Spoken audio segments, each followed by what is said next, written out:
જે હમણાં વાત કરી આના ઉપરથી કે તમને એવું લાગતું હોય કદાચ કે હું એવું લાગું છું, તો દુઃખી માણસ છું હું. દુઃખ એવી વસ્તુ છે કે તમને બધું શીખવાડી દેતી હોય છે. સમય એવી વસ્તુ છે કે તમને બધું જ ફાવે. મને આના વગર નહીં ચાલે, મને આના વગર નહીં ચાલે, પણ સમય એવો આવે એટલે તમને જાતે જ બધું ચાલવા માંડે છે. ભગવાન એટલે મણિરાજભાઈને જોયું ત્યારે મને એવું લાગ્યું હતું કે હું બચ્ચન આખી દુનિયા આવી ગઈ મારી.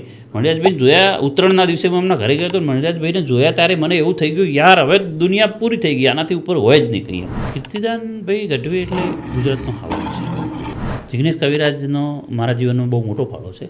પણ મને એનો એક શબ્દ એ યાદ છે કે ત્યારે હું એકલો રહેતો હતો અહીંયા.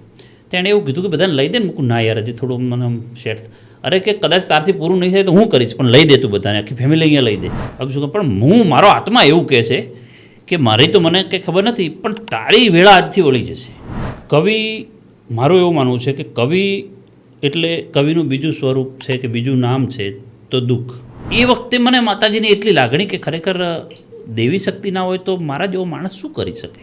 મોદીજી ગુજરાતી, ગાંધીજી ગુજરાતી, ગુજરાતીની બોલબાલા, અમે લેરી લાલા, અમે લેરી લાલા. તારે કોઈ નવો છોકરો આવે છે તો હું એને 1 મિનિટના બોલું છું, તું જોઈ લઈએ, થાય એવું હોય તો હા, ના થાય એવું હોય તો ખોટો દલાવ નહીં આપવાનું. ના, પછી તમારી વસ્તુ ચાલે છે એટલે તમે બહાર જઈને કહો છો કે યાર પણ મને કંઈ નહોતું આપ્યું. પણ તને કંઈ નથી આપ્યું તો તારે તું કંઈ હતો પણ નહીં ને. અને ભગવાનને પણ હું તો એવી જ પ્રાર્થના કરું છું કે મનુષ્ય અવતાર જોતો જ નથી, ક્યારે આપતો જ નહીં. કદાચ ભૂલથી આપી દે તો પછી રબારીમાં જ આપશે. આમ તો ફિલ્મ હિટ જાય એટલે એવું બને કે એના અભિનય કરનાર કલાકારને સૌ કોઈ ઓળખે, ગીત હિટ જાય તો એના ગાયક કલાકારને સૌ કોઈ ઓળખે. પણ જ્યારે આ ગીત છે કે ફિલ્મ છે, આના રચનાકાર છે એટલે ગીતકાર છે, એને કોઈ ઓળખતું હતું નથી. પરંતુ ગુજરાતનો એક ચહેરો એવો પણ છે, એટલે કે મનુભાઈ રબારીની જ હું વાત કરું છું, કે જે કોઈ પણ ગીત લખે એટલે સુપર હિટ જાય. એક ગીતકાર તરીકે આટલી ઓળખ અને પ્રસિદ્ધિ પામવી એ બહુ મોટી વાત છે. એક એવો દોર શરૂ કર્યો કે જ્યાં ગુજરાતી ગીતોની હોડ લાગવા લાગી. એના એક પછી એક સુપર ડુપર હિટ ગીતો આવ્યા, આજે પણ આવે છે. પછી એ રોણા શેરમાં હોય, લેરી લાલા હોય, મારો પણ ટાઈમ હવે લાવ મારીમાં હોય કે ફૂલ ગજરો હોય, આ બધા જ અદ્ભુત ગીતોની રચના કરનાર ગીતકાર એટલે મનુભાઈ રબારી સાથે આજે આપણે બેઠક કરવાના છીએ. બેઠકનો હેતુ આપણો એવો છે કે એમની જે સંઘર્ષથી સફળતા સુધીની યાત્રા છે એને જાણવી છે. બધા કલાકારો વચ્ચે એક પરિવાર સ્થાપી અને જે રીતના એમની પાસેના અનુભવો છે એના ઉપર આપણે ચર્ચા કરવાના છીએ. પોડકાસ્ટ મજાનો છે કારણ કે એમાંથી ઘણું બધું શીખવા જેવું છે. સંઘર્ષથી સફળતા સુધી યાત્રા કરી હોય એવા વ્યક્તિના જીવનમાં ઢગલાબંધ એવી વાતો છે કે જે આપણે સાંભળી અને આપણા જીવનમાં પણ અપનાવી શકીએ એમ છીએ. એમની આધ્યાત્મિક જર્ની છે, એમના સંબંધોની વાત છે કે કવિ હૃદય તરીકેની જે વાત છે, બધી ચર્ચા આજના પોડકાસ્ટમાં કરવાની છે. બહુ વધારે હવે લાંબુ નહીં કરું, સીધી જ પોડકાસ્ટની આપણે શરૂઆત કરીશું. પણ આ પોડકાસ્ટમાં ચોક્કસપણે હું તમને એટલું કહીશ કે શાંતિથી બેસી જાઓ, ખૂબ મજા આવ્યો છે પોડકાસ્ટ. અને હા, પોડકાસ્ટ ગમે તો લાઈક કરો, કમેન્ટ કરો, લોકોને વધુને વધુ શેર કરો અને અમારી ચેનલને સબસ્ક્રાઈબ કરો, એટલે અમને થોડું મોટિવેશન મળે યાર. તો ચાલો શરૂઆત કરીએ.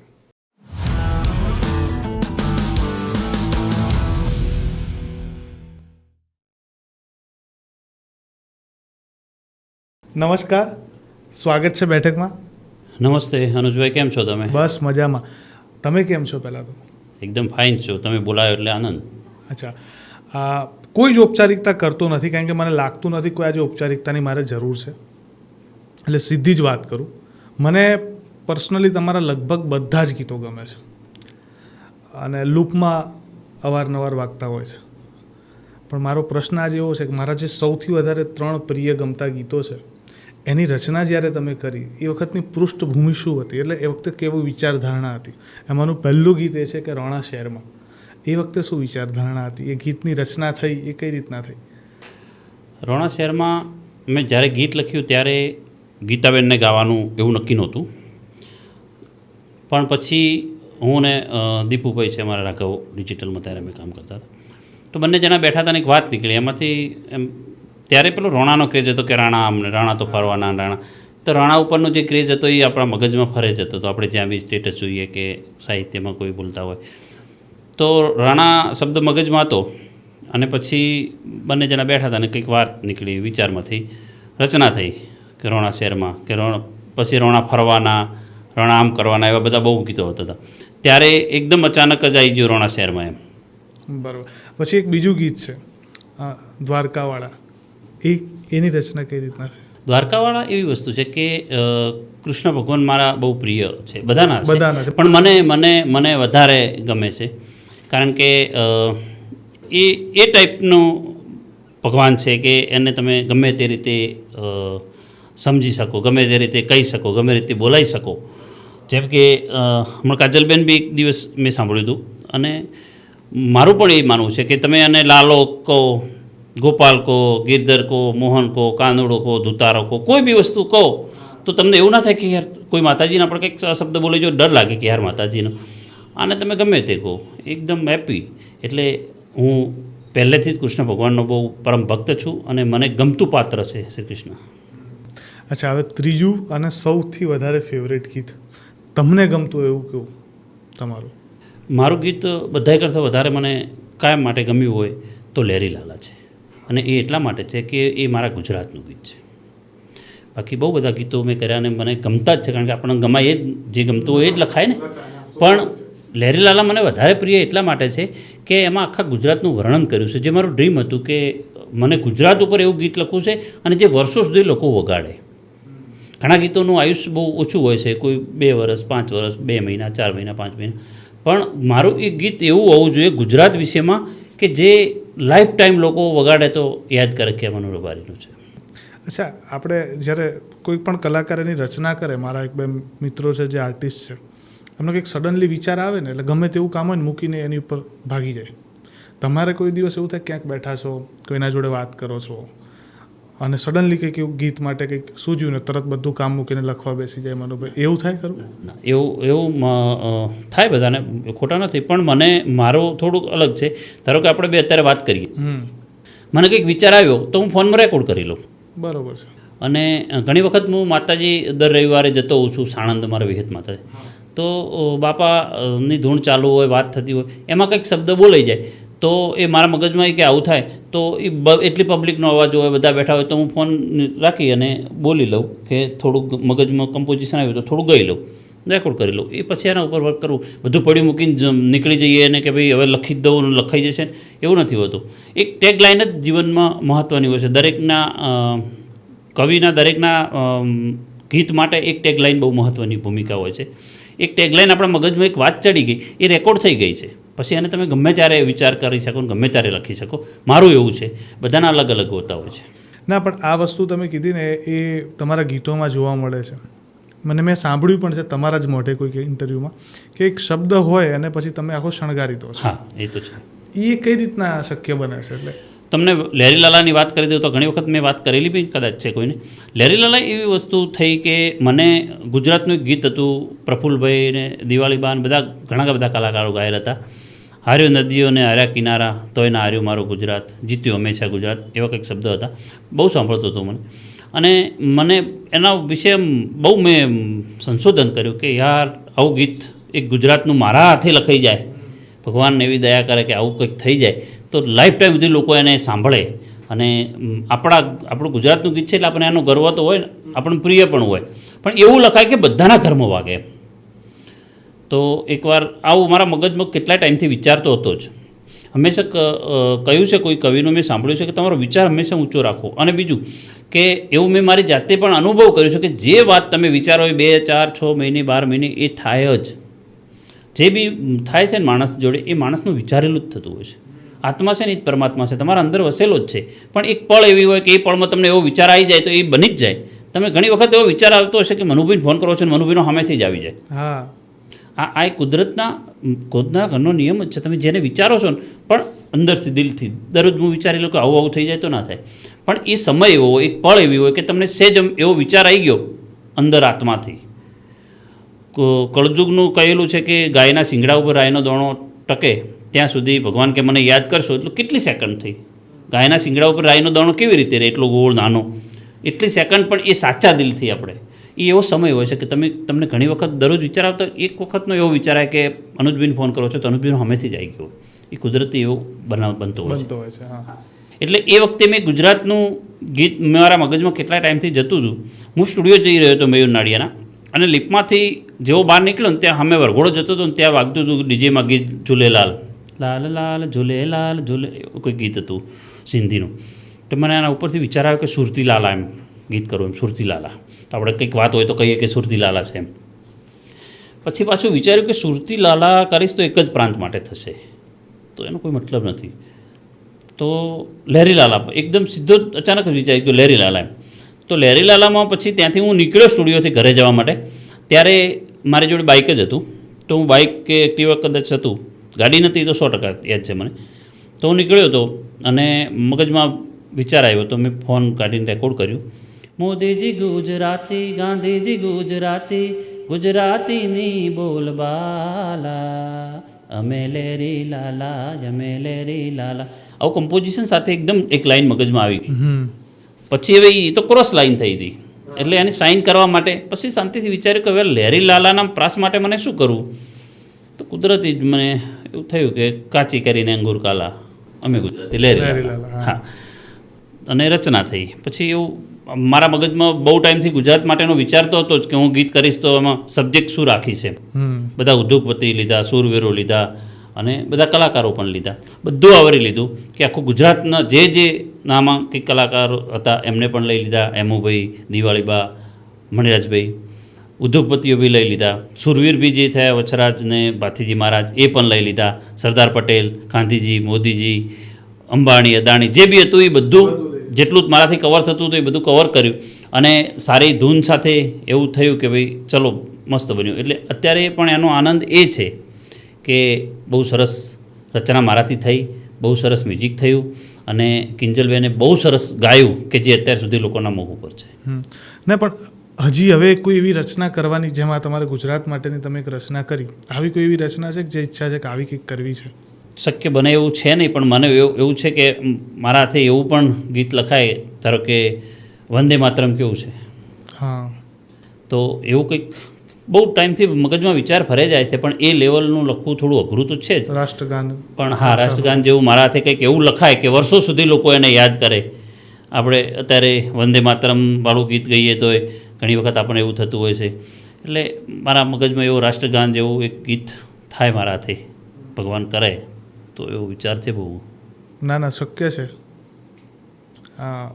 મને છે ને એક બહુ જ આ મારો ખાસ મારે પૂછવો છે પ્રશ્ન, અને એનું કારણ એવું છે કે હું પર્સનલી ગુજરાતના એક જ માત્ર ગીતકારને ઓળખું છું, નામથી પણ અને ચહેરાથી પણ, અને એ છે ખાલી મનુ રબારી. બીજા કોઈ જ ગીતકારને હું નથી ઓળખતો. એમની મહેનત 100% છે ને બહુ સરસ કામ કરે છે, પણ એ લેવલનું નામ બનાવવું કે લોકો એક ગીતકાર, કારણ કે પડદા પાછળના કલાકારને લગભગ આખી ઇન્ડસ્ટ્રીમાં કોઈ નથી ઓળખતું. 100% એમની મહેનત સૌથી વધારે છે, પણ છતાં પણ તો એક મનુ રબારી બનવું આજે કોઈકને ફરી, તો એના માટેની સ્ટ્રગલ કેટલી છે? મનુ રબારી 2004થી ઇન્ડસ્ટ્રીમાં પગ માંડ્યો, પાપા પગલી ચાલુ થઈ, અને 2018-20માં લોકોએ ઓળખ્યો છે. સમજો એટલા વર્ષની મહેનત પછી લોકોએ ઓળખ્યા છે મનુ રબારી. બીજું કે અત્યારે સોશિયલ મીડિયા છે એટલે થોડા એક્ટિવ પણ રહીએ તો પણ લોકો ઓળખતા હોય છે. પણ મને લોકોએ મારી મહેનતથી, મારા કામથી, મારા ગીતોથી ઓળખ્યો છે. એની પાછળ જો કોઈ શ્રેય જતો હોય તો મારા કલાકારોને જાય છે, જેણે મારા આટલા સારા ગીતો ગાયા છે અને લોકો સુધી પહોંચાડ્યા છે. ત્યારે લોકોને ખબર પડી છે કે મનુ રબારી. પિક્ચરો જ્યારે હિટ થાય ને એટલે એના ડાયરેક્ટરના નામ ઓળખાય. જેમ કે બાહુબલી હિટ થયું તો લોકો SS રાજામૌલીને ઓળખવા લાગ્યા. આવા ઘણા પિક્ચરો, અવતાર હિટ થયું તો લોકો જેમ્સ કેમરૂનને નામથી ઓળખવા લાગ્યા. આમ ગીત હિટ જાય તો હું એવું માનું છું ગીતકારની ઓળખ થાય કે આ ગીત કોને લખ્યું, કારણ કે એના શબ્દો જોરદાર છે. અને આ મારો એક ફેન તરીકેનો ભાવ છે જે અત્યારે હું કહી રહ્યો છું. પર્સનલી, વ્યક્તિગત રૂપે મારું એવું માનવું છે ને કે તમારા જેવા વિચારો હોય ને એવું જ લખી શકાય માણસ, એવી જ રચનાઓ થાય. તમે તમારા વિચાર બહારનું કંઈ લખી ના શકો. દરેકની એક પોતાની સ્ટોરી છે, એ જ એને લખવી છે. તો ઘણીવાર દુઃખના જે ગીતો લખ્યા છે, આવા ભાવ લખ્યા, તો શું ખરેખરમાં જીવનની ઘટનાઓ એવી બની છે કે જેમાં દુઃખની લાગણી ને એવું સંઘર્ષ એવા આવેલા હોય? કવિ, મારું એવું માનવું છે કે કવિ એટલે કવિનું બીજું સ્વરૂપ છે કે બીજું નામ છે તો દુઃખ. કવિ લગભગ હંમેશા દુઃખી માણસ હોય છે, અને દુઃખી એટલે હોય છે કે એ બધી એનું એકદમ નાજુક દિલ હોય છે. કેવું કે એ બધી પરિસ્થિતિમાંથી નીકળેલો હોય છે. એ બધા દુઃખ એને પોતાના ઉપર અનુભવ કરેલા હોય છે. અને લગભગ જેટલા સારા કવિ છે, સારા ગીતકારો છે, એ બધા એ દુઃખમાંથી નીકળેલા છે, એટલે એને એ સારું વર્ણન કરેલું હોય છે. અને દુઃખ એવી વસ્તુ છે કે તમને બધું શીખવાડી દેતી હોય છે. સમય એવી વસ્તુ છે કે તમને બધું જ ફાવે. મને આના વગર નહીં ચાલે, મને આના વગર નહીં ચાલે, પણ સમય એવો આવે એટલે તમને જાતે જ બધું ચાલવા માંડે છે. ના, આ વસ્તુ સાચી છે. મેં આ વસ્તુ ફીલ કરેલી છે કે જે લોકો અમુક વસ્તુ વિના ચલાવી નથી શકતા એ પરિસ્થિતિ આવવા ઉપર પછી એના પ્રમાણે ચાલવા લાગે છે. પણ હવે થોડા આગળ વધીએ આપણે. મારે એક મૌલિક સિદ્ધાંતો જાણવા છે કે મનુભાઈ રબારીની વિચારધારા વ્યક્તિગત કેવી છે, સમાજને લઈને અને લોકોને લઈને.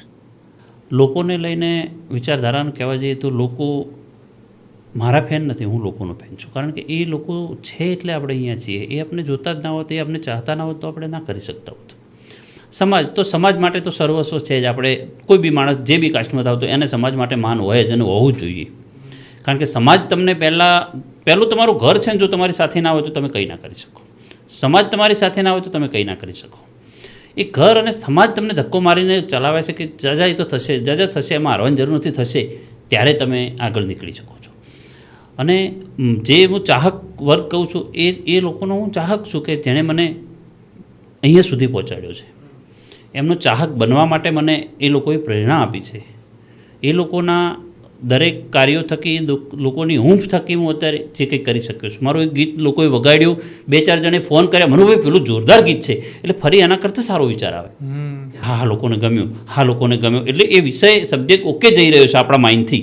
એટલે આપણે એમાં થોડા પરિપૂર્ણ થઈએ કે હા, એક દરેક માણસને એક ધક્કાની જરૂર હોય છે. મારા જીવનની વાત કરું તો હું ભાઈ મેં વિચાર્યું નહોતું કે હું લખીશ કે રાઇટર બનીશ. રાઇટર બનવા માટે હું આવ્યો જ નહોતો. હું અમદાવાદમાં હીરા ઘસતો હતો. તો મારા એક મિત્ર હતા જોગાજી ઠાકોર કરીને પાટણના, અને બહુ સારું નામ હતું, સિંગર હતા. ત્યારે બધી કેસેટ કંપનીઓ બધી અમદાવાદમાં. તો એમણે કહ્યું કે ભાઈ તમે અમદાવાદ રહો છો તો કોઈ કેસેટ કંપનીમાં જજો ને. તો મારું કે કેવી રીતે જવાય, પણ કોને મળવાનું કેવી રીતે? તો કે આપણે કોઈક નંબર મને 2-4 જો કેસેટની પાસે લખેલા હોય છે એટલે ફોન કરવાનો નામ. તેમ કીધું સારું. એમાં એક દિવસ એવું થયું કે એમના એક મિત્ર હતા લેમનસી, એ અહીંયા આવ્યા અને એમને પ્રોગ્રામ હતો સુભાષ બ્રિજની નીચે દશામાનું મંદિર છે જી. તો ત્યાં જવાનું હતું. તો અમે જોડે ગયા, 2-4 છોકરા અમે બધા રિક્ષામાં સાથે અમે ગયા, અને બાજુમાં એક કેસેટનું કાઉન્ટર લાગેલું હતું. અને તે કેસેટ બનાવેલી, તેમાં 4-5 કલાકારોએ ગાયેલું હતું, અને જે ગીતકાર હતા ને એમાં રબારી હતા. તો એમનો નંબર બી હતો. મેં પેલા ભાઈને પૂછ્યું કે અર્જનભાઈ સુવાળાના હતા કે ક્યાં મળશે? તો એમણે નંબર આપ્યો, એમને વાત કરી. એટલે એમને છે ને ચાની કીટલી હતી ફૂલ બજારમાં, જગન્નાથ મંદિરની બાજુમાં ફૂલ બજાર છે ને, તેમની ચાની કીટલી હતી. તો ફોન કર્યો તો એમણે કીધું, મારા જેવા સરળ માણસ હતા, એમણે એવું કીધું કે હા કે આવજો. એટલે હું તો રવિવારે ગયો. રવિવારે હું છે, મારો મિત્ર છે, મારા માસીનો છોકરો જ છે બાબુ, અને એક મારા મામાનો છોકરો કાનજી કરીને હતો. અમે ભદ્રકાળી દર્શન કર્યા, પછી જગન્નાથ ગયા. જગન્નાથ દર્શન કરીને ચાલતા ગયેલા. ત્યારે તો ચાલવું એટલે કંઈ નહીં આપણા માટે, આપણે તો ગામડેથી આવેલા એટલે ચાલવું તો આપણા માટે એકદમ ઇઝી, ગમે ત્યાં ચાલીને જ જતા રહેતા હતા.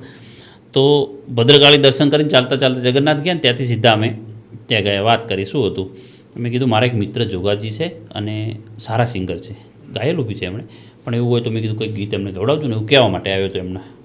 તો એમણે કીધું કે 2-4 દિવસમાં રેકોર્ડિંગ છે, બોલાવી લો કે એક ગીત ગવડાવશું એમને. સારું, ફોન કર્યો, લેન્ડલાઇનના ફોન ત્યારે તો, અને કે જોગાજી કે હું સારું આવી જઈશ. તો એ નક્કી થયા પ્રમાણે આવ્યા. પહેલી વાર હું તો સ્ટુડિયો ગયો એકદમ તૈયાર થઈને. તો મેં સ્ટુડિયો અનુજભાઈ જોયો ને તો 4 દિવસ સુધી તો મને એ જ મગજમાં ફરે. જીવનમાં સ્ટુડિયો આપણે તો જો કલ્પના જ નહોતી કરી. મણિરથભાઈના ગીતો બધા સાંભળતા ત્યારે સ્ટુડિયો લખેલું નીચે હોય તૃપ્તિ સ્ટુડિયો ખાતે, તો આપણને તો સ્ટુડિયો કેવો હોતો હશે, કેવી રીતે હોતું હશે આ. પણ એ જોયા પછી એમ થયું કે યાર જીવનનો એક યાદગાર પ્રસંગ બની ગયો કે સ્ટુડિયો જોયો પહેલી વાર, આનંદ થઈ ગયો. જોગાજી ગીત ગાયા પછી તો રવિવાર કે એવું હોય 8-15 દિવસની બાજુ નીકળીએ એટલે અર્જનભાઈને મળવા જવું. તો એકવાર એ લખતા હતા અને મને કે એ બોલે તો મને કે લખો ને તમે, એટલે હું લખી રહ્યો હતો. તો લખતા મારાથી એવું બોલાઈ ગયું કે આવું તો કદાચ હું પણ લખી શકું એમ. તો એમણે કીધું ટ્રાય કરો ને તમે, લખો ને, લ્યો આ કમ્પોઝિશન છે તો આના ઉપર લખો એમ. તો 4 લાઈન લખીને એમણે કીધું કે યાર આવું જ લખવાનું, આ તો મારા કરતાં બી જોરદાર લખ્યું છે, આ જ હોય લખવાનું, આમાં શું હોય કે આમાં કંઈ મોર મેલવા ના હોય, આવું જ હોય કે બસ આવું જ કીધું અને ચાલ્યું. ખબર નહીં કેવી રીતે પછી આગળ વધ્યું, પણ આજે ગુરુ ગણું આ લાઈનમાં તો અર્જન સુવાળા છે, ગુરુ, ગોડફાધર. યસ. એમણે એવું કીધું કે આવું જ કરાય એમ. એમણે એવું કીધું કે ના નહીં મજા આવે તો ત્યાંથી આપણે પાછા જ વળી જવાના હતા, કારણ કે આપણે તે કરવા ગયા જ નહોતા. પણ એને જે એમની જે હૂંફ હતી, એમણે જે ધક્કો માર્યો એ લાઈફ ટાઈમ યાદ રહેશે. ચોક્કસ. અને જીવનમાં આગળ વધવા માટે કહેવાય ને પેલું વાડ વગર વેલો ના ચડે જ નહીં. દરેકને સીડીની જરૂર હોય. જરૂર હોય જ છે.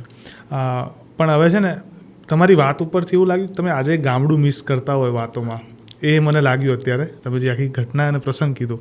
એટલે મારો પ્રશ્ન એ જ છે કે તમારે તમારા ગામડાની કઈ એવી વાત ને કઈ એવી મેમરી છે જે તમને આજે બહુ યાદ આવે છે? ગામડાની તો અનુજભાઈ દરેક પણ આપણને બહુ જ યાદ આવતી. મને તો બહુ જ, હું તો ગામડાનો એકદમ ફેન છું, પણ ધંધો એવો છે કે અહીંયા રહ્યા વગર થાય એવો નથી. હા, એટલે રહેવું પડે અહીંયા. બાકી ગામડું તો અત્યારે હું મિસ કરું છું. અને અત્યારે હું એ જ દેશી માણસ છું જે ગામડાનો છું. મને દરેક વસ્તુ વગર બી ચાલે. એસી ના હોય તો બી ચાલે, પંખો ના હોય તો બી ચાલે, ગમે તે ઋતુ. ઘણી વખત વરસાદ આવે ને તો ઘણા મિત્રો અરે યાર કંઈક કાદવ છે. મને તો ક્યારેય કાદવ લાગ્યો જ નથી. આપણે તો એમાંય ચાલીએ, પાણી હોય તોય ચાલીએ. જે હતા એ જ છું, ખાલી દેખાવથી જ બદલાયો છું. બાકી અંદર તો જે હતો એવો જ છું, ગામડાનો જ માણસ છું. અચ્છા, આપણે લોકો હવે છે ને માણસને મળે ને એટલે એના કપડાં, એની બોલચાલ, એની ગાડી, આ બધાથી જજ કરે, નક્કી કરે કે આ માણસ કેવો છે. તમને લાગે છે ખરેખરમાં માણસ ત્યાંથી નક્કી થાય? ના, એવું નથી હોતું. અત્યારે લોકોની નજર બદલાઈ ગઈ છે જોવાની કે ભાઈ બ્રાન્ડ ગાડી હોય તો માણસ બ્રાન્ડ હોય, એવું નથી હોતું. બ્રાન્ડ ગાડી ઘણા મેં જોયા છે, બ્રાન્ડ ગાડીવાળા લોકોનું વ્યાજ ભરતા હોય છે. મારો એવું કે માણસ થઈને જીવવાની મજા છે. બ્રાન્ડ ગાડીની તો બધું કિસ્મતના ખેલ છે. ઠીક છે, આજ હોય ને કાલ ના હોય, અને એના ઉપરથી માણસને જજ ના કરાય. માણસની માણસાઈ ઉપરથી જજ થતો હોય કે માણસ કેટલામાં છે કે કેવો છે. તમે ગાડી જોઈને જજ, હું કોઈની ગાડી માગીને લાવ્યો તો તમને શું ખબર મારી છે, તો એના ઉપરથી થોડું જજ થાય. અને કપડાં એવી વસ્તુ છે, કપડાં પોતાના શોખ ઉપર જાય છે. કે જોરદાર બ્રાન્ડ પહેરે તો જોરદાર માણસ હોય એવું નથી હોતું. ઘણા મોટા માણસો બી સાદા કપડાં પહેરતા હોય છે, એવું જરૂરી નથી. આજકાલ યુવાનોમાં છે ને એક કહેવાય ને ક્રેઝ કહો કે એવા પ્રકારના મ્યુઝિક સાંભળે છે, રેપ કહેવાય જેને. કોઈ દિવસ એવો વિચાર આવ્યો કે રેપ લખવું છે મનુભાઈને?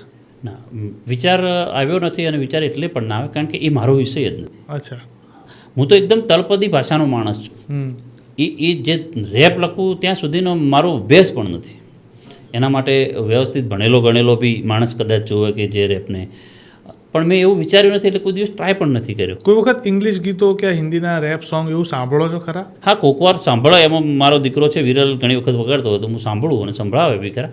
પણ મેં એકદમ દિલથી નથી સાંભળ્યા, એટલા માટે કે મને મારાથી થવાનું નથી. હું કેવો માણસ છું એનું જ કે બધું હું કરી લઉં એવું ને મારાથી નથી થાય એવું તો નથી થાય એવું. એમ ના કરી શકું તો ના જ કરી શકું. એવું જરૂરી થોડું છે કે હું હા કરી લઈશ. મને ખોટું નહીં. આજે ધારો કે આપણે ફોન થયો તો હું તમને પહેલાં કોલ કરી દીધો કે મને થોડું લેટ થાય એવું છે. મારી કોઈ રાહ જોવે ને બસ પહોંચો એ ના ફાવે મને. ટાઈમ એટલે ટાઈમ. જે મારાથી ના થાય એવું, તમે મારા ગમે એટલા મિત્રો છો પણ તમે મને એમ કહો મનુભાઈ મને ગ્રેપ કરી દો ને તો હું કોઈ મારાથી નહીં થાય, મને નહીં ફાવે એમ. હા, કવિ કર્યું હોય તો એમાં કંઈક સુધારો વધારો હોય તો હું થોડું ઘણું કરી શકું કવિ તરીકે. બાકી તમે મને કહો લખવું છે તો મારાથી નહીં થાય. અચ્છા, મનુભાઈના ગીતો લખેલા અને ગીતો ગવાય તો અમે સાંભળ્યું. મનુભાઈ કોઈ દિવસ કવિતા એવી કોઈ રચનાઓ કરેલી છે? ના, કવિતા રચના એટલા માટે નથી કરેલી કે કવિતા લખવાનું ટાઈમ જ મળ્યો નથી. પછી ભગવાને આમાં લગાયા પછી એટલું બધું કામ કર્યું છે કે જે હતું એ જ. અને મારો પહેલેથી એક અનુજભાઈ એ પણ રહ્યો છે સ્વભાવ કે જે એક કામ કરું ને એમાં પરિપૂર્ણ કરું. બધા હોય એના કામ નહીં કરવા, આ એ મારે કરી લેવું ને આ એ મારે કરી લેવું, ગઈએ લેવું, લખી લેવું, વગાડી લેવું નહીં. મારે લખવું છે તો લખવું જ છે. ગીતો લખવા છે તો ગીતો જ લખવા છે. પછી કવિતાઓ નથી લખવી, નવલકથાઓ નથી લખવી, બીજું કશું જ નથી લખવું. મને સોંગ જ લખવા છે. અને જે એના માટે ભગવાને મને મૂક્યો જ છે કદાચ એ જ કરવું છે મારે. અચ્છા, એક ગીત લખતા વાર કેટલી લાગે મનુભાઈને?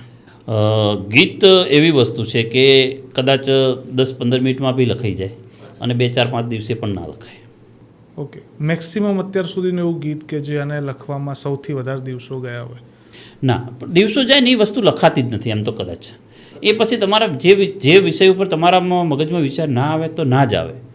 અને આ જે બી આવ્યો છે મારા જેટલા બી હિટ ગીતો છે એ બધા 15 મિનિટમાં અડધા કલાકમાં જ લખેલા ગીતો છે. એક લાઈન આવી તો પછી મગજ ચાલવા જ મને. તમારી જોડે હું બેઠો છું, હું કોઈ બી ગીતનો વિચાર કર્યો છે તો એ મારા મગજમાં એ વિચાર તો ચાલુ જ રહે, ભલે તમારી જોડે વાતો કરું છું. કોઈ એવા ગીતો જે અધૂરા લખાયેલા છૂટી ગયા હોય? ના, આજ દિવસ સુધી કોઈ વસ્તુ છોડવી પડી નથી. એટલું તો ભગવાનની મહેરબાની છે કે ચલો હવે આ નહીં થાય એવું નથી, પણ જે મારાથી નથી થાય એવું એ નથી કરવાનું. બાકી હું કોઈ બી વસ્તુ કરવા બેઠો ને એ ના થાય એવું બન્યું નથી. આપણે મૂળ તમે ઉત્તર ગુજરાતમાં, પણ સૌરાષ્ટ્ર કાઠિયાવાડ બી એક છે જે સાહિત્ય અને સંસ્કૃતિની વાતો એ ત્યાંના ગામડાઓમાંથી ઘણી બહાર આવે છે. ત્યાંની કોઈ વાત તમને આકર્ષતી હોય અને ઈચ્છા હોય કે ભવિષ્યમાં ગીતમાં આને લેવી છે કે એમને એમ બી કદાચ આકર્ષતી ના પણ ગમતી હોય કે આ વાત ત્યાંની મસ્ત છે? ના, એટલે મેં ગીતમાં લીધેલી ગીત તો ગુજરાત ઉપરનું જ હતું, પણ એમાં મેં બધા શૂરવીરોની વાત કરી, એમાં વીર અમીરજીની વાત કરી હતી મેં. મને જે શૂરવીરો થઈ ગયા કે ટૂંકમાં જેણે ભારત ભૂમિ માટે બલિદાન આપ્યું છે એ બધા દિલમાં છે. જ્યારે બી મને વારો લાગશે કે ભાઈ અહીંયા આની જગ્યા છે તો એને હું 100% કરીશ, કારણ કે શૂરવીરતાની વાતો સૌરાષ્ટ્રની બહુ બધી છે અને લગભગ બધી મેં જાણીતી છે, જે મને વસેલી જ છે. પણ એનો એવું લાગશે કે ભાઈ અહીંયા ખરેખર આ ફિટ છે તો એ 100% કરીશ એમાં. તમારી વાતો ઉપરથી એવું લાગે જીવનમાં ઘણી બધી વખત નિરાશા નહીં કહું પણ લોકો દ્વારા છેતરપિંડીના શિકાર તમે બન્યા હોય એવું મને વાત ઉપરથી હમણાં લાગ્યું છે. આવું કે ખાલી આ મારી ધારણા છે? ના, કોઈ કોણ છેતરપિંડી કરી શકે? એવું આપણી જોડે કંઈ છે જ નહીં. શું લઈ જાય છેતરીને? એટલે કોઈ દિવસ કોઈના દ્વારા છેતરાયા કે કંઈ જ નહીં? છેતરાયો કોઈ દિવસ છું નહીં હું, અને છેતરીને કોઈ મારી જોડેથી લઈ જાય એવી કોઈ વસ્તુ પણ નથી કે શું લઈ જાય. એ મારું જ્ઞાન છે, એમાં તો કોઈ ભાગ પડાવવાળું છે અને મારો દીકરો ચાહે તો એ ના લઈ શકે. અને બીજું છેતરપિંડીમાં તો શું હોય, માણસ કોઈ વેપારી હોય કે આ તે કે તો લેવડ દેવડ હોય તો કોઈ છેતરીને લઈ જાય. આમાં તો કંઈ લઈ જાય એવી વસ્તુ હતી નહીં, અને મારી જોડે એવું બન્યું બી નથી. મારા જેટલા બી મિત્રો છે, મારું જે વર્તુળ છે એ બધું એકદમ મારા ક્લોઝ મિત્ર છે કે જે મારો પરિવાર છે, એટલે એમાં તો કોઈ છેતરાવાની વાત જ નથી. પણ જે હમણાં વાત કરી એના ઉપરથી કે તમને એવું લાગતું હોય કદાચ કે હું એવું લાગું છું, તો દુઃખી માણસ છું હું, કે જેને દુઃખ ને વાગોળ્યા છે, દુઃખને જીવનમાં એક જગ્યા ઉપર, એકલી જગ્યા ઉપર વાગોળ્યા છે કે એવું થઈ જાય કે કોઈ બી મારી વાર્તા કે મારું ગીત કે સાંભળે તો એને એવું લાગે કે મારી વાત છે. કારણ કે દરેકના દિલમાં ઘણા પ્રસંગો બન્યા હોય તો બધા વસ્તુ ના કહી શકે, જે હું સરળ ભાષામાં કહી દઉં છું લોકોને અને લોકો સુધી પહોંચે છે. કદાચ હિટ થવાના ગીતો હિટ થવાનું કારણ એ જ હશે, છેતરપિંડી નથી, દુઃખ છે મારું. હવે એવું કહેવાય કે સૌથી વધારે ભૂખ્યો માણસ હોય ને એ જ ભોજનની કિંમત જાણે, એમ સૌથી વધારે દુઃખી માણસ હોય ને એ સુખની કિંમત જાણે. યસ. એટલે મારો પ્રશ્ન એટલો જ છે કે તમે કીધું કે હું દુઃખી બહુ છું, તમારા મતે સુખની વ્યાખ્યા શું? સુખની વ્યાખ્યા હું ગણવા જાઉં તો સુખી એ માણસ હોય છે કે જેને સંતોષ હોય છે. સંતોષ રાખવો પડે દરેક વસ્તુનો. બધું જોતું હોય આપણને તો ના મળી જાય, પણ તમને સંતોષાય એટલું સુખ મળે એ સુખ છે. સુખ તો બધા માણસને, મોટા માણસને મોટી જરૂરત હોય, નાના માણસને નાની જરૂર હોય. એવી રીતે તો કોઈ દિવસ તમે સુખી થવાના જ નથી. તમારે સંતોષ રાખવો પડે કે ભગવાને મેં એવું વિચાર્યું, મને એવું લાગે છે કે મેં વિચાર્યું નહોતું, ભગવાને ખરેખર મને એવું આપ્યું. મને ભગવાને એક રાઇટર તરીકે, તમે હમણાં કીધું એમ કે લોકો ઓળખે છે તો એવડું મોટું નામ આપ્યું, તો પણ એનાથી સંતોષ હોવો જોઈએ. હું એમ કહું આ બધા કલાકારો છે એવો જોરદાર હું કલાકાર થઈ ગયો, એવું લોકો, એવું ના હોય ને. એમની કલા અલગ છે, મારી કલા અલગ છે. તો મારા સ્થાન ઉપર મને છે ભગવાને એટલા સુધી પહોંચાડ્યો છે તો એનો આભાર માનવો જોઈએ, એમાં જ આપણે સુખ માની લેવું જોઈએ. અચ્છા, આ બધી ચર્ચામાં એક વસ્તુ મારે ભૂલાઈ ગઈ કે તમારું એજ્યુકેશન ક્વોલિફિકેશન શું રહ્યું છે?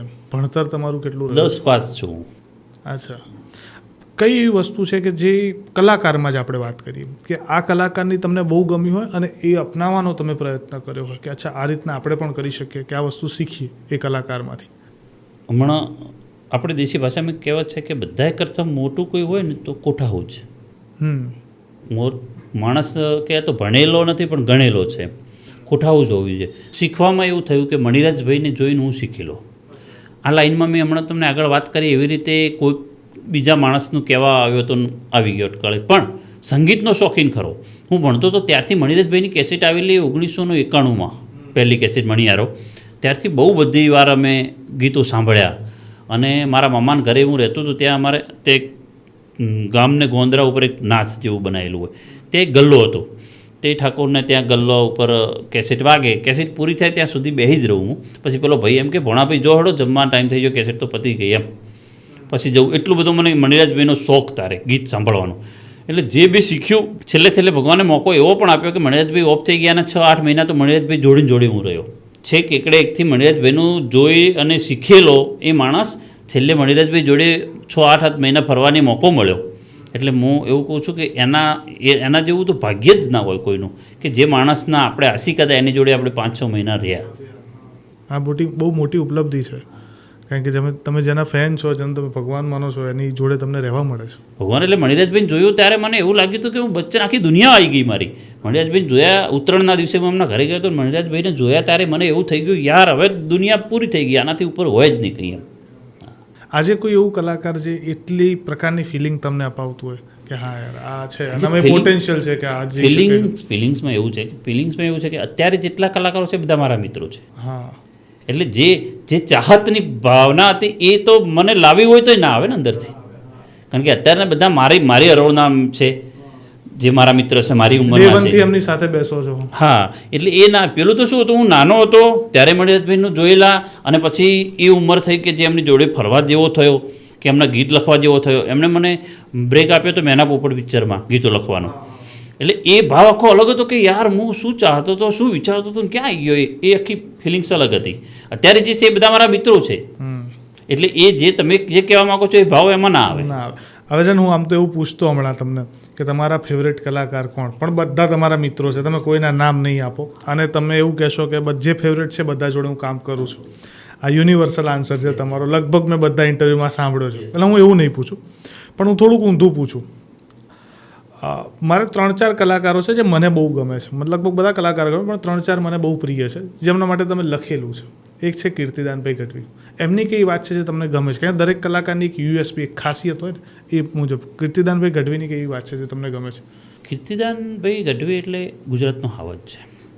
કીર્તિદાનભાઈ એટલે બહુ સંસ્કારી માણસ છે, અને એ પણ મારી જેમ દુઃખમાંથી ઉભરેલો માણસ છે કે જેણે લોકોને, મને એવું નથી ક્યારે કે કીર્તિદાનભાઈ કોઈ ઉપર ગુસ્સો કર્યો છે, કારણ કે એમને ખબર જ છે કે આ પરિસ્થિતિ એવી હોય છે. કીર્તિદાનભાઈનું સ્વભાવ, નાનો કે મોટો કે બહુ પૈસાવાળો હોય તો એને પેલું એવું નહીં, નાનો માણસ હોય ને તો એમને પ્રેમથી પેલું કર્યું છે. પછી ઘણી ભીડ હોય તો એવું જરૂરી નથી, આપણે ઘણી વખત ગયા હોય અને ગાતા હોય તો નજર પડે તો તરત બોલે કે ભાઈ અમારા મનોરબારી આમ તેમ. એ ના બોલે તો બી આપણે એમના ધણી થોડા છીએ, પણ એમનામાં એ ગુણ પડેલો છે. ના ભાઈ બોલે, કલાકાર છે યાર, એવું જરૂરી થોડું છે, પણ એમનામાં એ સદગુણ છે કે એમને એવું ગમે કે કવિ છે, અહીંયા આવ્યો છે તો આપણે એમને અભિનંદન કરવું પડે એમ. એ એમનો જે ભાવ છે, અને બહુ સરળ સ્વભાવના. બીજું કે કીર્તિદાનભાઈ મને પ્રિય એટલે છે કે કોઈ બી માણસની જેમ કે આપણે એમને વારંવાર કહી ના, મારી દીકરીના હમણાં લગ્ન હતા, મેં કંકોત્રી આપવા ગયો હતો કે ભાઈ આવવાનું છે. ખરેખર એમના મામાને ત્યાં કે કોઈના મેરેજ બી હતા, પણ એમને એવું કીધું કે કદાચ મામાને હું સમજાઈ શકીશ, પણ આને એમ થશે કે કીર્તિદાનભાઈ ના આવ્યા. તો છેક ગામડે અહીંથી 150-200 કિલોમીટર કીર્તિદાનભાઈ છેક આવ્યા. અને એ પછી તો મને એવું થયું કે યાર ખરેખર આ માણસ વંદનને લાયક છે. તમારા બહુ પ્રિય મિત્ર એવા જિગ્નેશભાઈ કવિરાજ, એની કોઈ વાત તમને જે બહુ ગમતી હોય? જિગ્નેશ કવિરાજનો મારા જીવનનો બહુ મોટો ફાળો છે. હું 2015ની વાત કરું ત્યારે અમે 2 જણા 2006થી જોડે છીએ, અને જિગ્નેશભાઈના ઘણા બધા ગીતો મેં લખ્યા, ઘણા બધા હિટ ગીતો છે. પણ અમારા બેનું ટ્યુનિંગ એવું કે એક ગઈને બતાવે કે આના ઉપર આપણે આવું કરીએ, પછી હું કરું એમાં કંઈક સુધારો વધારો કે આવું કરીએ, એવો એકદમ ફેમિલી રિલેશન છે. પણ મને એનો એક શબ્દ એ યાદ છે કે ત્યારે હું એકલો રહેતો હતો અહીંયા, તેણે એવું કીધું કે બધાને લઈ દે ને. મૂકું ના યાર, હજી થોડું મને શેર, અરે કે કદાચ તારથી પૂરું નહીં થાય તો હું કરીશ, પણ લઈ દે તું બધાને, આખી ફેમિલી અહીંયા લઈ દે. એ માણસનો મારા ઉપર ગુણ છે. ભલે ભગવાને એ સમય ના આવવા દીધો, આપણે મહેનત કરીને બધું ચાલ્યું, પણ એ વખતે કહેવું બી અઘરું હતું ને. હું કહી બી શકતો હતો કે ભાઈ ચાલો લાવો, ચાલો તમે કહેતા હતા તમે બધાને લાવ્યા છે, તો એ સમય એણે ના આવવા દીધો. એને જોડી રાખીને અમે કામ કર્યા, બધા અમે પૈસા બી કમાયા, બધું આ તે કર્યું. પણ એ માણસનો એક ગુણ આપણે જીવનભર નથી ભૂલી શકાય એવો, કે એ વખતે એણે એવું કીધેલું કે ભાઈ. અચ્છા, હવે ત્રીજા કલાકાર ગીતાબેન રબારી, એમની કોઈ એવી વાત જે તમને બહુ ગમતી હોય? ગીતાબેન તો મારા બેન છે, એટલે મેં જે બી ગીત કર્યું, શરૂઆત બી અમારી જોડી થઈ અને હિટ બી થઈ ગયું. તો બેનના તો ફેમિલી રિલેશન છે, ગમે ત્યારે આવે તો ઘરે આવવા જવાના. એટલે એ બેન તો આપણે બેનને તો બેન જેવા જ રાખેલા છે, એટલે એમની, અને પછી મારા પછીની એમની એન્ટ્રી છે, એટલે કંઈ પેલું છે નહીં. પણ હા, એ જિગ્નેશભાઈ જેવા એક મારા બહુ ખાસ મિત્ર રાકેશ બારોટ. હા, તો રાકેશ બારોટની અને જિગ્નેશ કવિરાજનો બંનેનો મારા જીવનમાં બહુ મોટો ફાળો છે. કેવો કે દરેક કાર્ય હોય, મારું જેટલા હિટ ગીતો છે એ બંનેના જ છે, અને દરેક કાર્યમાં એકબીજ સપોર્ટ હોય. પછી હું જ્યારે બી અડધી રાતે કે એમના ઘરે પહોંચી જાઉં, ફોન કરું કે ના કરું, તો એ મારા ફેમિલી રિલેશન છે, સમજો કે મનુભાઈનું છે એટલે જવું જ પડશે. કોઈ કાર્ય હોય તો કે મને રાકેશભાઈનું છે કે જીગાભાઈનું છે તો જવું જ પડશે. એ મારા બહુ નજીકના મિત્રોના 2 મિત્રો છે એ કે અમે ત્રણેય સાથે બી કોઈ એક જગ્યાએ ગયા હો ને તો કોઈને લાગે નહીં કે આ 2 કલાકાર છે કે આ રાઇટર છે કે ત્રણે ભાઈ જ હોય એવું ફીલ બી એવું થાય કે અને હું ગમે તે કહી શકું એ મને ગમે તે કહી શકે. આ વાત તમે કીધી ને આના ઉપરથી હું પૂછીશ, મિત્રતાની જે વાત કરી, પરિવારની વાત કરી, તમારા મતે મિત્રતા એટલે શું? મિત્રતા એટલે સરખો ભાવ. હું એવું માનું છું મિત્રતા એટલે બંનેનો સરખો ભાવ હોવો જોઈએ. તમારું મારો હું જ તમારું રાખું તમને કે ના એ નહીં. બંને જણનો સરખો ભાવ હોય, બંને જણની સરખી જ દ્રષ્ટિ હોય કે ભાઈ જીગાભાઈ છે તો જીગાભાઈને એવું કે યાર મનુભાઈ ના મારો મિત્ર છે, મને એવું છું જીગાભાઈ મારા મિત્ર છે. રાકેશભાઈને એમ લાગે કે મનુભાઈ ના યાર આ કામ છે તો મનુભાઈ કરશે યાર, ઉભા હું ફોન કરીને કહું મનુભાઈ આ તમારે કરવાનું છે કે આર્યું મનુભાઈના લાભનું છે, મનુભાઈ તમારે આર્યું કામ કરવાનું છે, એટલે ભાઈ મનુભાઈ કરશે એ તો મારી જવાબદારી ના થાય. એ મિત્રતા છે. મિત્રતા એ તો કરશે જ જવા દે હું કામ આપણે ક્યાં એમાં પડીએ, આપણે ક્યાં પડીએ તો એ આપણો નથી ને. કોઈ બી કામ હોય, બીજી કામ થાય એવું હોય, 2-5 પૈસા મળે એવા હોય પણ મને જાણ ના હોય તો રાકેશભાઈ જિગ્નેશભાઈ એવું જ કે મનુભાઈ કરી લેશે કે એમ પેલો કોઈ કદાચ ખાતરી માગે તો અરે મારી જવાબદારી કે યાર ના થાય તો કર. એ મિત્રતા છે. મારું કંઈ હોય તો હું કહું રાકેશભાઈ અરે ના થઈ જશે યાર, કે રાકેશભાઈ અરે ના કે હું કહું છું લાવ હું ફોન કરું, લાવ હું જીગાભાઈને ફોન કરું. તો એ મિત્રતા છે સરખી. મને ખબર છે કે હું કહીશ તો એ ના નહીં પડે, એમને ખબર છે કે એ કહેશે તો હું ના નહીં પડું. જિગ્નેશભાઈના મારા તો એવા પણ દાખલા છે કે જિગ્નેશભાઈ અહીંથી પ્રોગ્રામમાં નીકળે અને મને રસ્તામાં ફોન કરે મનુભાઈ કે હું અહીંયા જઉં છું તોરણિયા તો એક ગીત લખી દઉં છું, મનુભાઈ હું સોમનાથ જઉં છું તો કે ગીત લાઈવમાં ગાવા માટે બી મેં ઘણી વાર લખી દીધું, એ લાઈવમાં ગઈ લે. અચ્છા. હા, અને એમને સંકોચ બી ના થાય કે હું ક્યાં હશે, ક્યાં બેઠા હશે, કેવી રીતે હાલતમાં છે, કે હું અહીંયા જઉં છું કે હું ભગોડા જઉં છું કે એક મુગલમાનો ભાવ લખી દેજો ને કે મને ત્યાં ગાવા માટે, અને હું કાયદેસર ત્યાં પહોંચે છે સુધી લખી બી દઉં અને ગઈ બી લે. અને એટલું જલ્દી લખાઈ પણ જાય? હા લખાઈ જાય, કારણ કે એનો ભાવ એવો હોય ને. મનુભાઈ કે હું અહીંયા જઉં છું, હું લખી દેજો. ક્યારેક કે માણસ કેટલો બધો ભરોસો હોય. હું નીકળ્યો છું કે હું પહોંચવા થયો છું, 1.5-પોણા કલાકમાં પહોંચી જશે કે મને પેલું ગીત લખી દેજો ને કે જઉં છું તો મને ગાવું છે, તો એ એનો ભાવ છે એ લખાઈ દે છે કે યાર જીગાભાઈ પહોંચી જશે 1/2 કલાકમાં, તો એના કરતાં મને ઉતાવળ હોય. હા, અને એ કેટલો વિશ્વાસ કે ભાઈ લખાઈને મળી જ જશે ત્યાં. હા મળી જશે. ત્યાં જાય તો હું એને વોટ્સઅપ કરી દઉં અને એ ત્યાં મસ્ત ભાવ પછી રજૂ કરે કે ભાઈ હું રસ્તામાં આવતો હતો, મને વિચાર આવ્યો તો મેં મનુભાઈને ફોન કર્યો, મનુભાઈ તરત જ લખીને આપ્યું છે હાલ જ આ ગીત, અને એવી રીતે કરીને રજૂ કરે. તો એ મિત્રતા છે ને. મેં જોયું છે કે તમે આધ્યાત્મિક ઘણા છો, દેવી શક્તિમાં, આધ્યાત્મિક શક્તિમાં તમારું આસ્થા વધારે છે, પણ કેટલી એ મારે જાણવું છે. અને કોઈ એવા, કારણ કે લગભગ તમારી આસ્થા છે ને ચમત્કારથી બંધાય, તો મારે એ જ જાણવું છે કે એવી કઈ દેવીય શક્તિના કોઈ ચમત્કારનો દાખલો તમને જીવનમાં મળ્યો હોય એવો કોઈ તમે પ્રસંગ અત્યારે વર્ણવી શકો તો? જે હું અત્યારે જે બેઠો છું એ દેવી શક્તિ જ છે ને. ગામડાના અભણ માણસને કોણ અહીંયા સુધી પહોંચાડે? તમે જ કેમ બોલાવો અહીંયા ધનુષભાઈના મનુ રબારીના ફેન તરીકે બોલાવો. હા, પણ તો બી ફેન થવા માટે બી એની શક્તિ તો આપી ને. મારા જેવા બી 1000 છોકરા મારી સાથે ભણેલા નીકળ્યા છે, પણ એનો તો ચમત્કાર છે ને. એ આપણે એની 2 ટાઈમ દીવા, કોઈ બી માણસનો નાનો એવો ઋણ તમે માણસ નથી રાખી શકતા, તો ભગવાન તો કેવી રીતે રાખે? મારો એક જીવનનો એક પ્રસંગ છે. હું આ વાત છે લગભગ 1999 આજુબાજુની, 98-99ની. મુંબઈ હીરા ઘસવા ગયો હતો. મેં 96માં પરીક્ષા 10માની આપી અને 97માં મુંબઈ ગયેલો, અને 98માં ગામડે આવ્યો ત્યારે અમારે કાકા હતા, એ તો ઓફ થઈ ગયા, પણ નાગજી કાકા એ અમારા કુળદેવી મુંબઈ માતા છે, તો મોરાગઢ ગયેલા. અને મને સાંજ પડે ને એટલે દીવા નાની વાટકીમાં ઘી અને દીવેટ કરી અને માતાજીની મંદિરે દરરોજ દીવો ભરવા જવાની ટેવ. તો ગામમાં તો નેહડો હોય, નેહડામાં ખાટલા ઢાળીને બધા બાપા બેઠા હોય, તો એ કાકા એમને બી હીરા ઘસતા હતા મુંબઈ, તો એ બી એમની જોડે બેઠા હોય રસ્તામાં. તો હું જતો હોઉં ત્યારે એ જોવે કે દીવા કરવા જાય છે માતાજી મુંબઈમાં, તો એમને એમ કે આ ભાવવાળો માણસ છે, એમ ભક્તિવાળો માણસ છે. એમને જોડે હું મોરાગઢ ગયેલો, કચ્છમાં મોરાગઢ મંદિર છે મુંબઈમાં. તો અમે પહેલાં મંદિર મુંબઈમાં દર્શન કર્યું, બીજું મંદિર ડુંગર ઉપર છે. ત્યાંથી રિટર્ન નીકળ્યા ને એટલે નાગ આડો નીકળ્યો, એટલે એમણે ઊભા રહીને એવું કીધું, એ કાકી બી જોડે હતા, એમણે એવું કીધું કે એલા છોકરા કે આમ તો બધા એવું કહે છે કે નાગ આડો ઉતરે તો સારું નહીં એમ. શું પણ હું, મારો આત્મા એવું કહે છે કે મારી તો મને કંઈ ખબર નથી, પણ તારી વેળા આજથી વળી જશે એ ટાઈમે. તો એ મને બી એવું થયું કે યાર, તો એ ભાવ હતો એમનો છે, અને એમની જે લાગણી હતી કે આ છોકરો આટલો બધો અને અહીંયા મંદિર આવ્યો, તો કુદરતી જ એમનાથી એવું બોલાયું.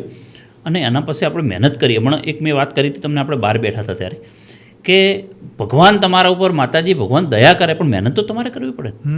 તમે મને ઓળખો છો તો મારા કાર્ય થકે 100% ઓળખો છો, પણ મારે કાર્ય તો ઉઠીને કરવું પડે છે ને. એક રીલ બનાવવું હોય કે એક ફોટો પડાવે તો મારે શેર તો કરવું પડે છે. કરવું પડે. એટલે મહેનત તો તમારે કરવી પડે. પણ એ વખતે મને માતાજીની એટલી લાગણી કે ખરેખર દેવી શક્તિ ના હોય તો મારા જેવો માણસ શું કરી શકે. એટલે સાક્ષાત્કારનો ભાવ ને ચમત્કારનો ભાવ જીવનમાં થયેલો છે, બહુ વખત થયેલો છે.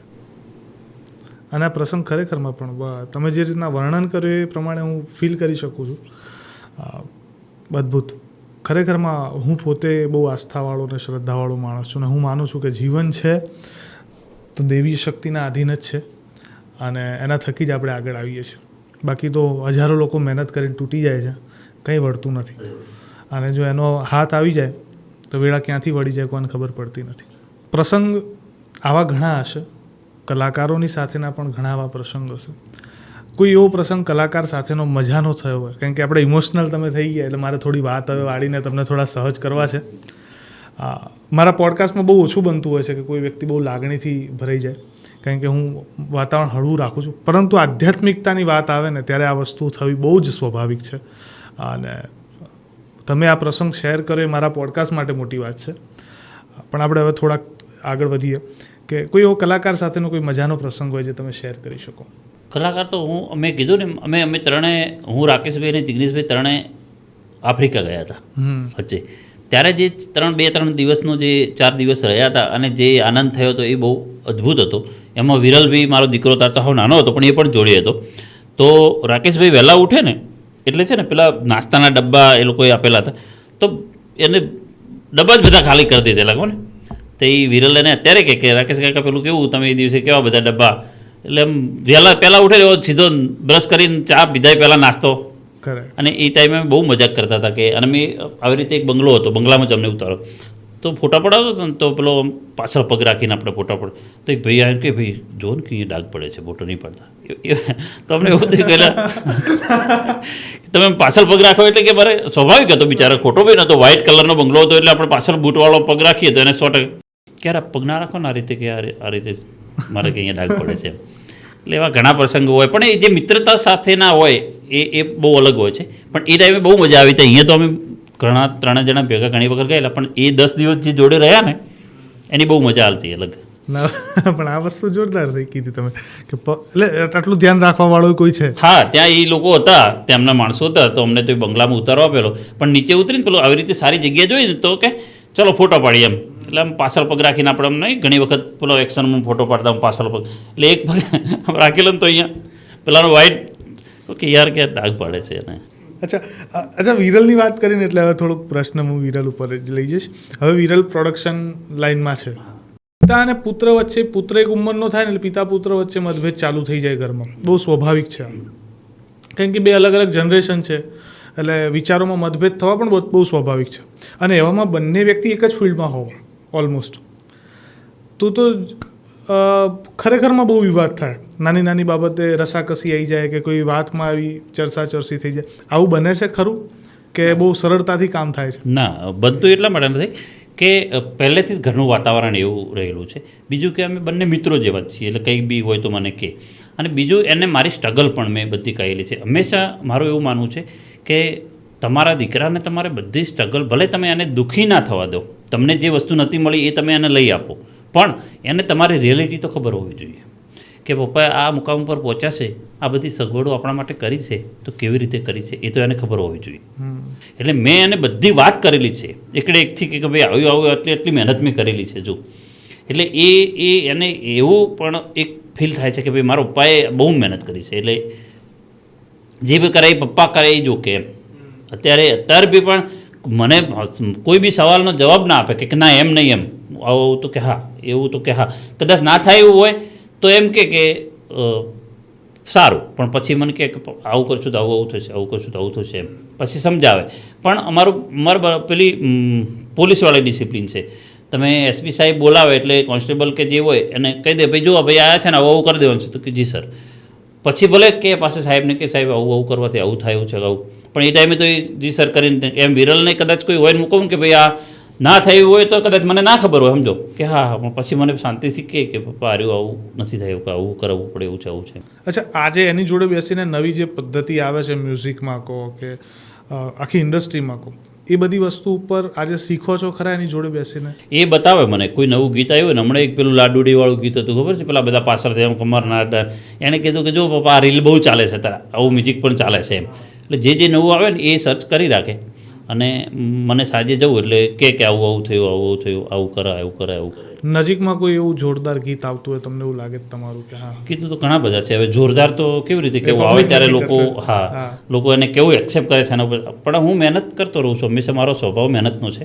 એટલે દિવસ ઉગીને એકાદ ગીત કરવું, લખવું, ગવડાવવું, શૂટિંગ કરવું એ મારો ધંધો છે, વ્યવસાય છે. એટલે હું કરતો જઉં છું. આપણે મારું એવું માનવું છે કે આપણે વાવણી કરીએ છીએ, ખેતર આપણું છે, આપણે વાવણી તો કરવી જ પડે છે. પછી બહુ વરસાદ આવે છે એટલે એ નથી થતું, ફરી કરીએ છીએ. મહેનત તો કરી જ છે ને. એમ આ આપણું ખેતર છે એટલે આપણે અહીંયા મહેનત તો કરવી, વાવણી તો કરવી જ પડશે. જે કુદરત ચલાવે, જે બી ચાલે ના ચાલે, પણ મહેનત તો કરવી જ પડશે. જે માટે આપણે સર્જાયા છીએ, જેને આપણે હવે ધંધો બનાવી દીધો. મૂળ મનુભાઈ રબારી એટલે માલધારી. યસ. આજે હવે તમે અહીંયા હવે અમદાવાદ ગાંધીનગરમાં આવી ગયા, પણ એ સિવાય જો વાત કરીએ તો આજની તારીખમાં પશુપાલન ખરું? હા ખરું ને. અત્યારે મારી જોડે ભેંસો છે 10-12. અચ્છા. અને મેં ઘણી વખત રીલ બી મૂકું છું. રીલમાં તમે જોજો, હું ગામડે જઉં ત્યારે મમ્મી અને તબેલો આ બંનેની ખાસ કરીને બનાવતો જોઉં છું. એ બંને મને બહુ પ્રિય છે. આજની તારીખમાં જાતે દોવા બેસવાનું કોઈ વખત જાઓ તો? હા, દોઈ નાખો ને આખું. હવે તો બહુ ટાઈમ થયો છે ના દોઈ પણ દોઈ લઉં. અચ્છા. એક એ જે સમય હતો જ્યારે આ બધા કાર્યો કરતા, એ એવું લાગે છે કે એ હવે સ્વાભાવિક તો એ વખતે આર્થિક પરિસ્થિતિ કદાચ એટલી નહીં હોય, તો એ દુઃખ હતું એવું લાગે છે અહીંયા બેસીને, હવે આ ટાઈમ ઉપર બેસીને? દુઃખ એવું જ યાદ છે હજી સુધી. અને એ ભૂલવું પણ નથી, એટલા માટે કે આપણે ભૂલીને શકી જવું નથી. દુઃખને તો એવું યાદ રાખવાનું જ છે કે એ આપણે જે ભોગવેલું છે. પણ આપણાથી મારો સ્વભાવ એ રહ્યો છે કે હું કોઈને હેલ્પ કરું છું, એટલા માટે કરું છું કે મને એની તરત જ એની કોઈ બી વાત હોય તો મને તરત સમજાઈ જાય, કારણ કે હું ત્યાંથી પસાર થયેલો છું. અમે નવા આ લાઈનમાં હું આવ્યો ત્યારે ગીત લઈને રિલીફ રોડ દુકાન હતી કંપનીઓ, ત્યારે જતા ત્યારે કોઈ પ્રોડ્યુસર ચા પાવે ને કોઈ ના બી પાવે, પછી એને કામ હોય તો ઊભા રાખે કલાક 2 કલાકને પાછું હા ચાલો જો એ બધું હું સમજી શકું છું. અત્યારે કોઈ નવો છોકરો આવે છે તો હું એને 1 મિનિટના બોલું છું, તું જોઈ લઈએ, થાય એવું હોય તો હા, ના થાય એવું હોય તો ખોટો દલાવ નહીં આપવાનું. ના, ઘણાના ફોન મને પણ આવે છે, મેં ગીતો લખ્યા છે. મેં કીધું જો તું સંભળાઈ શકે તો મને ખાલી ફોનમાં એક લાઈન સંભળાય, હું તને કહું કરાય એવું હોય તો, કે હું મળવા આવી જો મારે જોડે હું મળવા આવવાની જરૂર નથી. ક્યાંથી તું આવે છે તો કોઈ બનાસકાંઠાથી કે કોઈ જામનગરથી, બહુ દૂર, હું એટલાથી દૂરથી આવવાની જરૂર નથી. તું મને તારા જે સવાલ હોય મને કે, થાય એવું છે હું તને કહીશ. કંઈક સુધારા વધારા છે તો બી હું કહીશ. તું આટલો લાંબો થઈશ નહીં, ખોટું ભાડું ભાગીને અહીંયા આવી અને 10 મિનિટ બેસી અને તું આટલા 500-6,000 રૂપિયા વાપરીને જઈશ. જેના જોડે નથી આના તો 500 રૂપિયાની બહુ કિંમત છે. હા, 500 રૂપિયા એટલે બહુ મોટી વાત છે. 500 રૂપિયા તો તમે આમ ડીઝલ પુરાવી દેશો એવી વસ્તુ નથી. ગામડામાં 500 રૂપિયા એટલે હું ના પાડું કે ભાઈ ના આવશો નહીં કોઈ, તમે મને ફોનમાં જ કહી દો. સુધારા વધારા થાય એવું છે, કામ લાગે એવું છે તો હું 100% લઈશ ને તમને એનું જે વળતર હશે એ કરીશ. પણ તમે અહીંયા સુધી આવવાની કોશિશ ના કરો, કારણ કે અહીંયા આવશો તો મને વાંધો છે નહીં. કંઈ હું એવડો બિઝનેસમેન નથી કે મને ટાઈમ નથી. એમ કોઈક દૂરથી આવતો તો આપણે થોડો ટાઈમ કાઢીને મળી બી લઈએ. પણ તમે જે આવશો ને જે ખર્ચો થશે ને એ તમારા કામ લાગશે કરે યાર.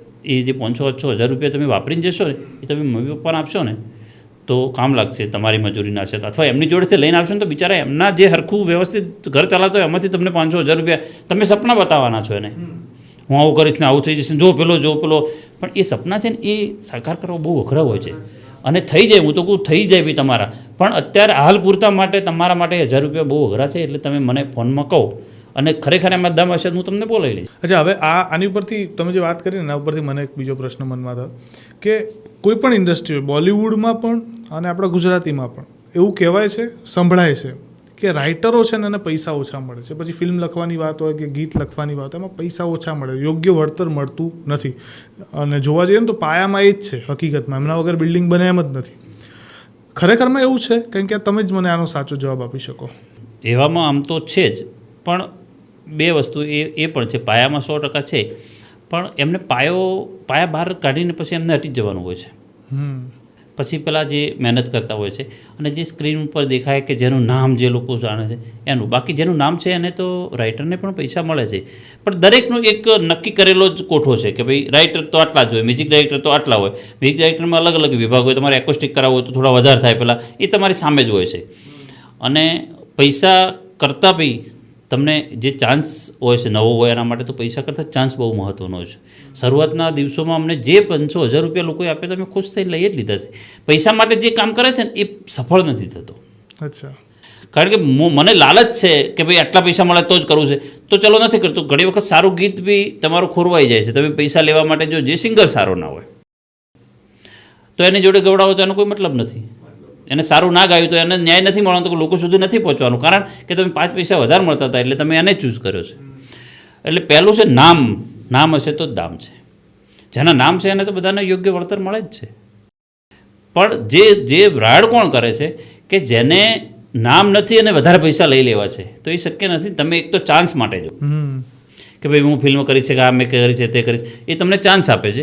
પછી તમારી વસ્તુ ચાલે છે એટલે તમે બહાર જઈને કહો છો કે યાર પણ મને કંઈ નહોતું આપ્યું. પણ તને કંઈ નથી આપ્યું તો તારે તું કંઈ હતો પણ નહીં ને, તું હતો જ નહીં ને ત્યારે. આ તો એ ચાલી એટલે તારું નામ થયું ને, ત્યારે તું કંઈ હતો ને. જે માણસો રાડ કરે છે એ જ હોય છે કે જે ઝીરોથી શરૂઆત કરી હોય છે અને કે મને કંઈ જોતું નહીં, મને ના, અને પછી નામ થયા પછી એ જ વાત કરીને આવે પાછા કે યાર મને કંઈ નહોતું આપ્યું. પણ કંઈ નહોતું આપ્યું ત્યારે તું કંઈ હતો જ નહીં. તમારે એ લેવલ બનાવવું પડે છે. પૈસા લેવા હોય તો પૈસા લેવા માટે બી લેવલ બનાવવું પડે છે કે જે નહીં. આપણો તો સવાલ એવો છે કે ગીતકારને ખરેખરમાં એક વેલ્યુ બન્યા પછી એક અમાઉન્ટ મળે છે સારી એવી. એમાઉન્ટ એવી હોય છે, ધારો કે સિંગર છે 2 લાખ રૂપિયા લે છે તો 2 લાખ રૂપિયા રાઇટરને ના મળે તો એ સ્વાભાવિક, એ આપણે સ્વીકારવાનું જ રહ્યું ને. તો હું એ કહેવા માગું છું કે તમારી જે કેપેસિટી છે એ પ્રમાણે તમને મળે છે, પણ કેપેસિટીના અલગ અલગ કોઠા હોય છે. ઓકે. હા. સ્ટાર કલાકાર જે જિગ્નેશભાઈ કે ગીતાબેન કે રાકેશભાઈ કે પૈસા લે છે એટલો કાલનો નવો કોઈ છોકરો આવ્યો હોય તો ના લે. એટલા એને પેલો કંપની આપે બી નહીં, કારણ કે એનું ગીત એટલું કદાચ નહીં ચાલવાનું. કદાચ હું લેતો હોઉં છું એટલા નવો કોઈ રાઇટર આવ્યો તો ના બી લે. તો એ તમારી જેટલી કેપેસિટી છે એટલું તો તમને મળી જશે. પહેલાં હું બાઇક લઈને ફરતો ત્યારે 100 રૂપિયાનું પેટ્રોલ નખાવું હોય કે 100 રૂપિયા થયા, પણ ચાલો 100 રૂપિયા ઠીક છે. અત્યારે દરરોજ 500 રૂપિયાનું ડીઝલ પડે છે. એ તો તમારી કેપેસિટી વધતી જશે એટલે ખર્ચાય વધતા જશે. સ્વાભાવિક છે. તો તમે પોસાય છે ને, પણ 500 રૂપિયા વાપરો છો તો હવે તો પોસાય છે ને. પોસાય છે. હા. તો પછી એ તમને કેપેસિટી પણ પૈસા મળે છે તો પોસાય છે ને. આપવાવાળા છે ને કોઈ. તમારી કાર્યની સફળતાને લઈને સમાજ અને તમારા મિત્રોનો તો આપણે વાત કરી, પણ સમાજ અને લોકોનો કેટલો સહયોગ રહ્યો? સમાજ, મેં હમણાં કીધું એમ, સમાજ મારી સાથે છે એટલે જ હું છું. મારો સમાજ મારા ઉપર ગર્વ અનુભવે છે. બીજું કે અમારે ધર્મ ગુરુ ગાદીઓ જે છે વાળીનાથ વડવાળા, તો અમારી ગુરુગાદી વડવાળા છે. તો હોળી ઉપરનો પ્રોગ્રામ જ્યારે હોય છે ત્યારે અમે ત્યાં જઈએ ત્યારે બાપુ જાહેરમાં એમ કે આપણો રબારીનો છોકરો, ત્યારે અમને એટલો અનુભવ થાય કે યા બધી દુનિયા આવી ગઈ અહીંયા, સમજો.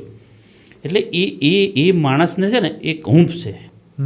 સમાજ તમને એમ કહે ને કે આ આપણો છોકરો છે પણ ના કંઈ નહીં, એમ ઠીક છે હવે સમજે, ત્યાં તમે ભાગી જાઓ છો. પણ તમારી સમાજ તમને એમ કહે છે, અને એમાં મારી સમાજ તો અનુજભાઈ બધાની સમાજ બધાને એટલી પ્રિય હોય, પણ મારી સમાજને હું વધારે લાઈક એટલા માટે કરું છું કે ચોકડી ઉપર તમે કદાચ મળ્યા હોય રબારી છે એમ ખબર પડે, ભલે ના ઓળખો પણ તમને ચા પીધા વગર ના જવા દે.